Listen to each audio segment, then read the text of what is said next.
nakita ni na Maylin yun. Kasi ano yun eh. Ha? Yun yung mga bata na natutulog ka. Nakita ni Maylin. Ayan.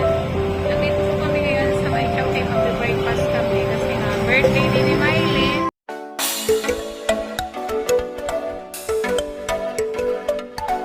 Magandang umaga po. Ngayon ay nandito tayo sa Pasita. Nagagaling lang po namin ng simbahan. At gaya po itong Tres Maria. Kami po ay birthday ni Maylin. Birthday ni Maylin. Kami po ay kagagaling lang namin ng simbahan at nag-breakfast. Medyo 8 minutes pa daw bago mag-open yung kakainan namin. Kasi nga maaga pa 6 o'clock. So ngayon may nakita doon si Maylin tinuro. Dahil birthday din naman niya, yung mga batang nakahiga po dito sa may ilalim ng hagdan. So puntahan po namin para din mabigyan sila ng kahit pang almusal lang din po. Halika na. Ayan. Kaya bili tayo muna ng Bili muna pagkain. tayo ng pagkain. Kasi wala pa rin pong mga bukas na stores ngayon dahil maaga pa. So may nakita kami doon isang tindahan, kahit tinapay, tubig, mabigyan natin. Tara, para bibili tayo.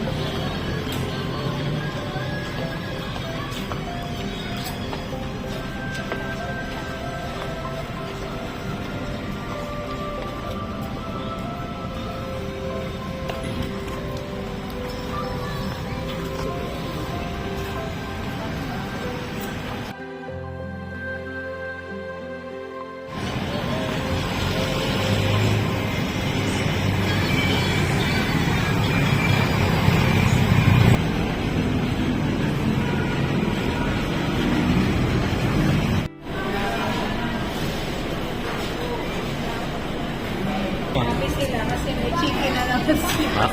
Happy birthday, Maylin. May chicken day. Ano wish mo ka? Anong wish mo? Ano wish mo na yun? Ayan. Yun. At magkaroon ko ng happy pa. Ayan. Siyempre, ang wish ko sa'yo ni Maylin ay pagpatuloy mo yung mabuti mong ginagawa. So, ulitin ko muna. Wish ko kay Maylin. Siyempre, pagpatuloy mo yung mabuti niyang ginagawa, yung pagiging mabuti niya, yung pinapakita niya, huwag siya kumabaro. Tsaka, gusto ka lang palagi. Matapos ko siya, siyempre na tayo. Huwag mo nang mag-boyfriend. Yun din ang wish ko. Basta, parang na yung boyfriend sabi ko, pag nakatapos, kahit ilan na yun.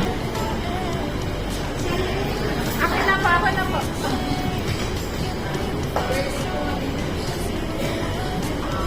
Ayan, at kahit nga po saan kami magpunta ay talaga may nakakakilala sa Maylin at Anita. Kaya naman maraming salamat po sa inyo sa inyong nasawang pagsuporta sa amin. Maraming po salamat, ma'am. Kayo po. Salamat po. Ano yung pakiramdam mo, Maylin? O na nabigyan mo sila, dahil umuulan, ano yung pakiramdam mo na nabigyan mo sila ng pagkakas? Oh, ayan. Oh, yun. Doon ni Nita. Masaya ka na nito? Yan, masaya. Kasi sinakita kasi daw, nakatulog. Pang, baka ang pagkano.